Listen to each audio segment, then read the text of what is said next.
नमस्कार, मैं हूं अनीता और अनीता के टैलेंट चैनल पर आप लोगों का बहुत बहुत स्वागत है। आज मैं बताने जा रही हूं आपको जया एकादशी का महत्व, क्योंकि जया एकादशी का व्रत हम क्यों रखते हैं और जया एकादशी की कथा। तो चलिए हम इसके बारे में कुछ चर्चा कर लेते हैं। तो चलिए सबसे पहले हम आपको बताते हैं कि जया एकादशी का व्रत का क्या महत्व है और हमें ये व्रत क्यों रखना चाहिए। माघ महीने में शुक्ल पक्ष की जो एकादशी होती है उसको हम जया एकादशी कहते हैं। जया एकादशी बहुत ही पुण्यदायी एकादशी मानी जाती है। इस व्रत एकादशी का व्रत करने से सभी तरह के पापों से मुक्ति मिल जाती है। शास्त्रों के अनुसार इस एकादशी का व्रत करने से मनुष्य को भूत प्रेत पिशाच से मुक्ति मिल जाती है। मान्यता के अनुसार जो कोई भक्त जया एकादशी का व्रत सच्ची श्रद्धा के साथ करता है उसे पुण्य की प्राप्ति होती है। इस दिन भगवान विष्णु का पूजन करने से दोषों से मुक्ति मिलती है। साथ ही इस दिन पूजा के दौरान जया एकादशी व्रत की कथा पढ़ने से सौभाग्य की प्राप्ति होती है। तो चलिए हम जया एकादशी के व्रत की कथा कहते हैं। तो चलिए जया एकादशी के संदर्भ में हम आपको जया एकादशी व्रत की कथा सुनाते हैं। पौराणिक कथा के अनुसार जब धर्मराज युधिष्ठिर भगवान श्री कृष्ण जी से पूछते हैं कि माघ मास की एकादशी का क्या महत्व है, तो भगवान श्री कृष्ण जी युधिष्ठिर को बताते हैं कि इसका नाम जया एकादशी है। इस एकादशी पर व्रत करने से मनुष्य को भूत पिशाच की योनि का भय नहीं रहता है। इसी विषय में भगवान श्री कृष्ण युधिष्ठिर को कथा सुनाते हुए कहते हैं कि एक बार नंदन वन में उत्सव चल रहा था।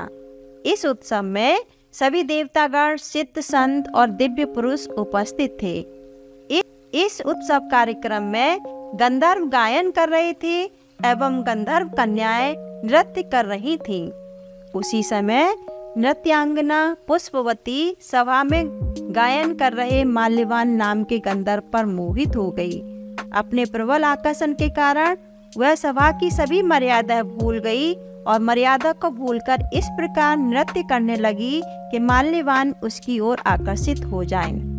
माल्यवान भी उसकी ओर आकर्षित हुए बिना ना रह सके और इसका परिणाम यह हुआ कि वे अपनी शुद्ध बुद्ध खो बैठे और सुरताल भूल गए, जिसके कारण वह गायन की मर्यादा से भटक गए। इन दोनों की इस अपकर्म से देवराज इंद्र को बहुत ही क्रोध आया। उन्होंने दोनों को श्राप दिया कि वे स्वर्ग से वंचित हो जाएं और पृथ्वी पर अति नीच पिशाच योनि को प्राप्त हों। श्राप के प्रभाव से दोनों पिशाच बन गए और हिमालय पर्वत पर एक वृक्ष पर अत्यंत कष्ट भोगने लगे। एक दिन दोनों अत्यंत ही दुखी थे, जिसके चलते उन्होंने सिर्फ फलाहार किया और उसी रात्रि ठंड के कारण उन दोनों की मृत्यु हो गई। संयोग से इस दिन माघ शुक्ल पक्ष की एकादशी तिथि थी।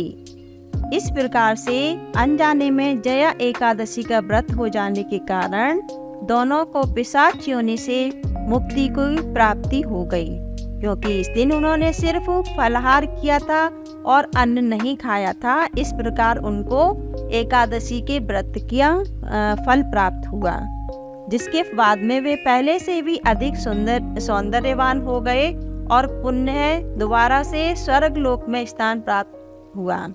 देवराज इंद्र उन दोनों को देख करके बहुत ही आश्चर्यचकित हुए तथा उन्होंने पूछा कि वे श्राप मुक्ति उनको कैसे मिली, जिस पर गंधर्व ने बताया यह सिर्फ भगवान विष्णु की जया एकादशी का प्रभाव है। तो जो कोई भी जया एकादशी का व्रत करता है उसको सौंदर्य की प्राप्ति होती है, उसको अपना सम्मान और प्रतिष्ठा पुण्य प्राप्त होती है और भगवान विष्णु का उस पर आशीर्वाद रहता है और भगवान विष्णु की उसको आशीर्वाद मिलता है। तो इस प्रकार भगवान जो है जया एकादशी का बहुत भी महत्व है। अगर हमें भगवान विष्णु को प्रसन्न करना है तो हमें जया एकादशी का व्रत अवश्य ही करना चाहिए। तो आज मैंने आप लोगों को जो कथा सुनाई आपको कैसी लगी और मेरा वीडियो आपको कैसा लगा अगर आप लोगों को मेरा वीडियो पसंद आया हो तो मेरे वीडियो को लाइक कीजिए और अपने फ्रेंड और अपने फैमिली मेम्बर्स को शेयर ज़रूर कर दीजिए। अगर आप लोगों ने अभी तक मेरा चैनल सब्सक्राइब नहीं किया है तो मेरे चैनल को सब्सक्राइब कर दीजिए, जिससे कि नई नई जो मैं वीडियो डालती हूँ उसका नोटिफिकेशन आप लोगों को मिलता रहे। और अगर आप लोगों ने मेरा वीडियो सब्सक्राइब कर दिया है तो आपका बहुत बहुत धन्यवाद। मेरे चैनल को सपोर्ट कीजिए और अगर मेरे वीडियो के बारे में आपका कोई भी सजेशन है तो कमेंट बॉक्स में ज़रूर कमेंट लिखिए। आपका जो भी सजेशन होगा मैं उसका रिप्लाई ज़रूर करूँगी। और आप मेरे कमेंट बॉक्स में कमेंट ज़रूर लिखते रहिए, जिससे कि मुझे पता चलता रहे कि मेरा वीडियो आप लोगों को पसंद आ रहा है या नहीं आ रहा है। तो फिर इसी तरीके एक नए वीडियो के साथ में हम फिर दोबारा आपसे मिलेंगे। तब तक के लिए नमस्कार और मेरे वीडियो को इसी तरीके से देखते रहिए। आपका बहुत बहुत धन्यवाद। मेरे चैनल को सब्सक्राइब कीजिए, बेल आइकन का बटन दबाइए, जिससे मेरे आने वाले वीडियोस का नोटिफिकेशन आपको मिलता रहे।